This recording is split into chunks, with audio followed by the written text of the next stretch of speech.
се облека по клин днес, защото предстоят минутите ни посветени на красотата. И като гледам как сме се облякли, знам за какво ще си говорим. Но всички си мислим, много сме чували за йогата, много знаем за йогата. Оказва се, че ще ми разказваш за една йога, която въобще не знам, даже не мога да се сетя каква беше.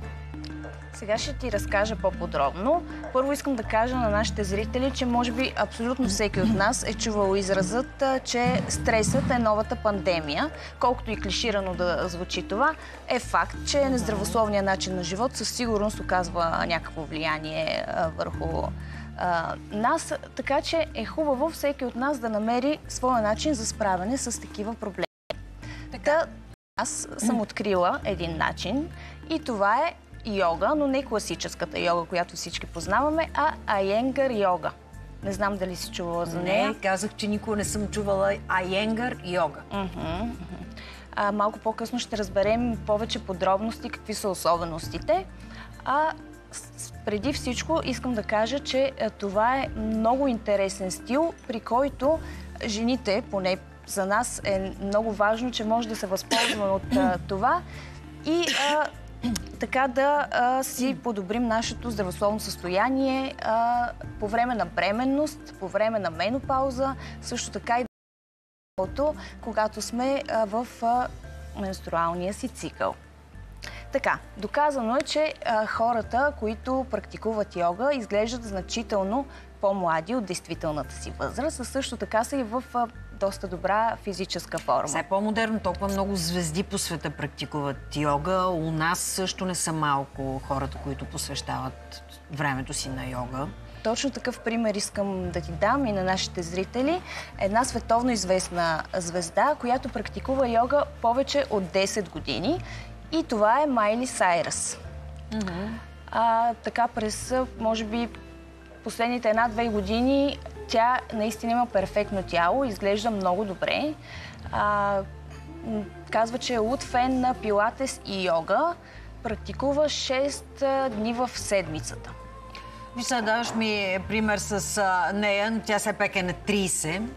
Има звезди като Наоми Кембъл, която е на 50+, която изглежда великолепно, която казва, че благодарение на йогата изглежда по този начин. И йогата, освен физически, че държи в прекрасна форма, е окрутила буйния и нрав. Тя знаеш, че е известна с скандалите си, конфликтна личност. Оказва се, че на всяко едно ниво йогата й действа много добре. Точно същото казва и Майли Сайръс. Така ние познаваме като една бунтарка. В момента доста олегнала се чувства тя и казва, че това е благодарение на йогата. Успяла е да балансира състоянието на духа си. Освен това, Майли Сайръс е променила изцяло начина си на хранене, като е изключила изцяло животинските продукти и глутена. Така че това, което виждаме като форма, със сигурност се дължи на начина и на живот. Ами чудесно. Наистина много добре изглежда. Но сега обаче искам да ви срещна с една не по-малко интересна дама, която е преподавател по Айенгър йога. Тя се нарича Екатерина Минкова и ще ни разкаже какви са особеностите на този стил.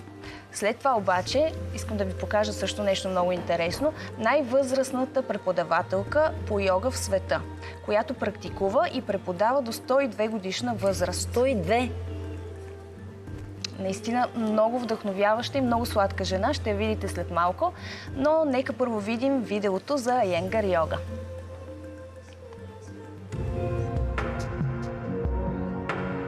Йога е система от упражнения, практики и медитации, създадена в Древна Индия. Най-ранните свидетелства за съществуването й датират от 3000 години преди новата ера. В долините на река Инд са открити каменни фигури, които изобразяват хора в различни пози за медитация. Терминът йога пък се споменава за пръв път в индуистски философски текст, написан през 4 век преди новата ера.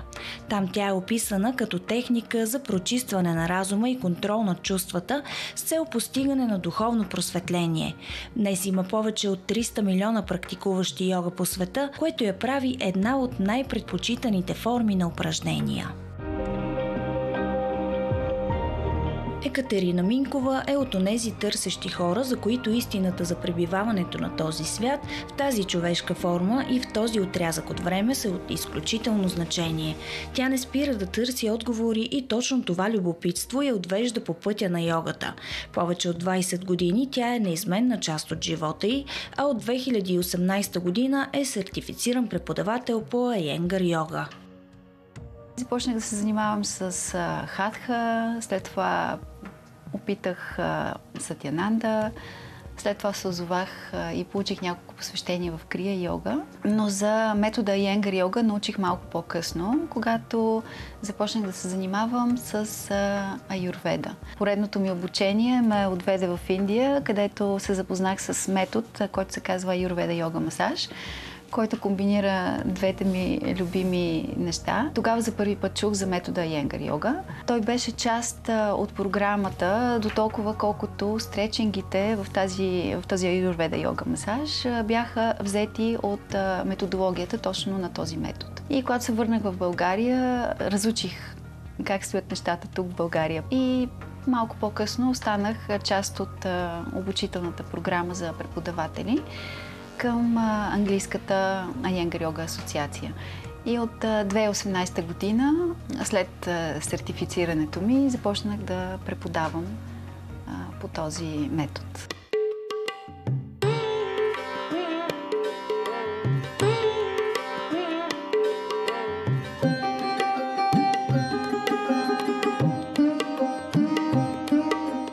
Учението е кръстено на своя създател БКС Айенгър. Той е роден в началото на миналия век и започва да се занимава с йога още като ученик заради своето здравословно състояние. Успява да пребори всички болести с помощта на йога практиката, включително и туберкулоза, а по-късно създава свой собствен прочит, който има милиони последователи в цял свят. Айенгър смятал, че детайлите са от съществено значение, затова и в неговата школа се обръщал най-голямо внимание на правилното изпълнение на йога позите. В практиките си той използва различни приспособления, така наречените пропсове или подпори, които помагат за по-лесното и безопасно изпълнение на всяка асана. Основното тук са прецизността, последователността и продължителността на асаните. През 2004 година Айенгър е обявен от списание Time за един от 100-те най-влиятелни личности в света. Какви са особеностите на този стил йога? Особеностите са свързани с това, че начина по който градим позите е правилен. Тоест, какво означава правилен? Правилен по отношение на структурата на тялото. Тоест, при изпълнението на една асана ние търсим едни определени линии, които да се издължават в позата и да създават вътрешно пространство за вътрешните органи.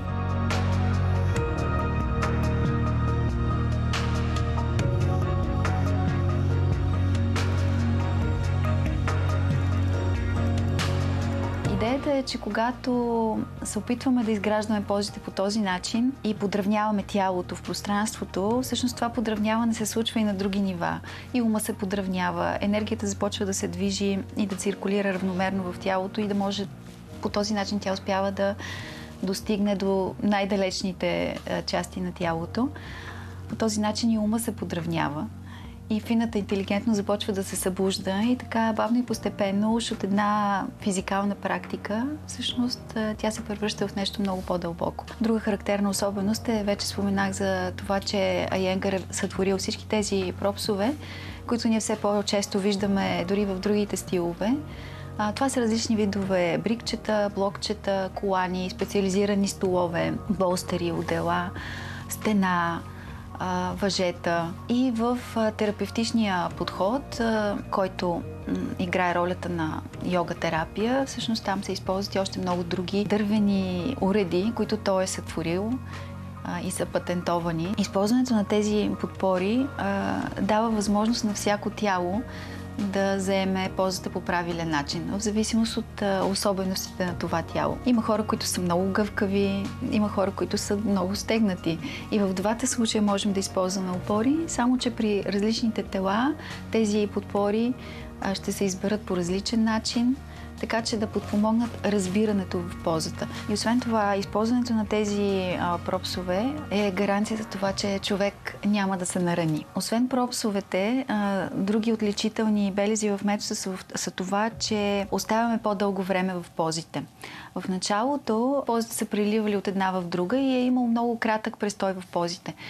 Но с течение на годините самият Айенгър наблюдава, че изпълнението на позите по този начин, като поток, не позволява дълбокото, прецизно подравняване в позата.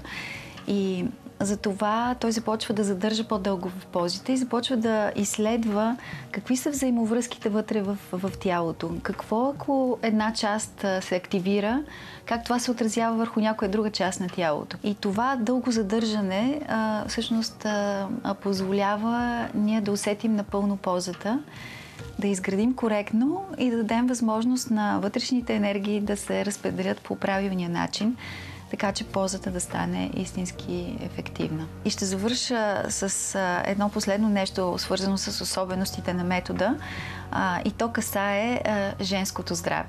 Това е, може би, една от малкото системи, която отчита всички етапи, през които минава женското развитие. Имаме специализирани практики по време на бременност, имаме подходящи практики, които са свързани с това жената как по-меко да навлезе в етапа на менопауза.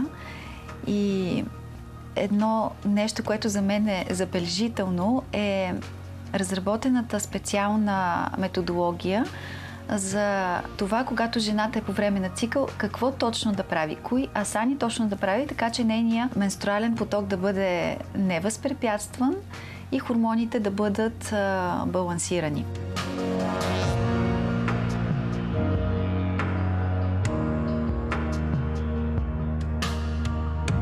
Какво според теб прави една жена истински красива? В йога и в аюрведа говорим за едни три понятия, които се наричат трите гуни. Това са понятия, свързани с характеристиките на нашия ум, т.е. как функционира ума на всяко човешко същество. Тези три гуни са сатва, раджас и тамас. Тамас е тъмнината и инерцията, раджас е страстта, активността, действието и сатва е една много финна, чиста и светла енергия, която, ако трябва да се обрисува с една думичка, сатва означава буквално благост. Така че смятам, че всяка жена е добре да развива качествата на сатва. Т.е. повече благост, повече светлина, повече присъственост, повече грижовност. Това е красива жена за мен, тази, която притежава тези качества. И благодарение на йога това може да бъде култивирано и развито. Така че една такава жена с сатвични качества може да промени света, който обитава.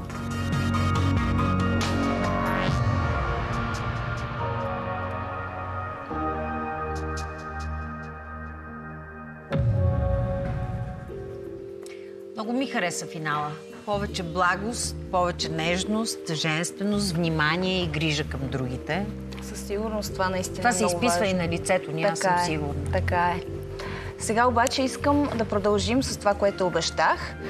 Най-възрастната йога инструкторка, която е на 102 години. Според рекордите на Гинес, тя е най-възрастната йога инструкторка в света. За съжаление е починала през 2020 година, но пък на 102 годишна възраст.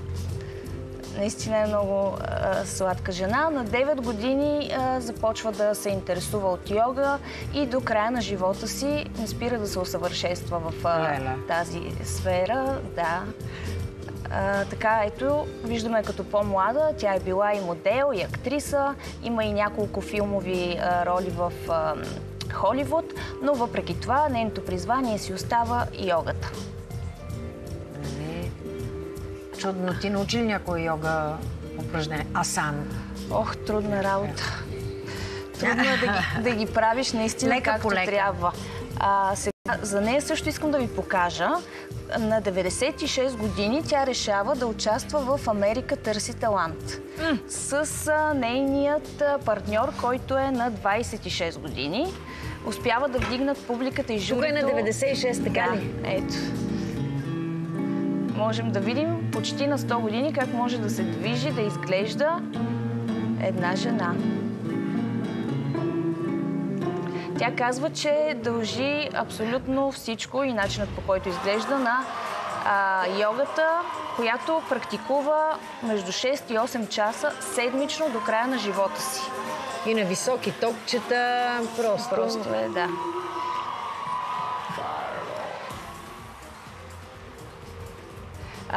Друго интересно за нея е, че е била веган и твърди, че през целия си живот не е взимала абсолютно никакви хапчета и никакви хранителни добавки. Сега не знам доколко е вярно, но това са нейни думи. Сигурно, защото аз допускам, че е възможно. Също така, според нея най-важно е човек да мисли позитивно и тя казва, че абсолютно всяка сутрин се е събуждала с думите, че днес ще бъде най-щастливият ден в живота й. Чудесно. Има ли любими неща, освен йогата? Има 3 любими неща. До последно, до 102 годишна възраст, нейните любими неща са да пие вино, да ходи на маникюр. Чудесно. И да носи високи топчета. Добре. Харесва ми, става. Да. Давай сега малко медитация с теб да направим и това е положението.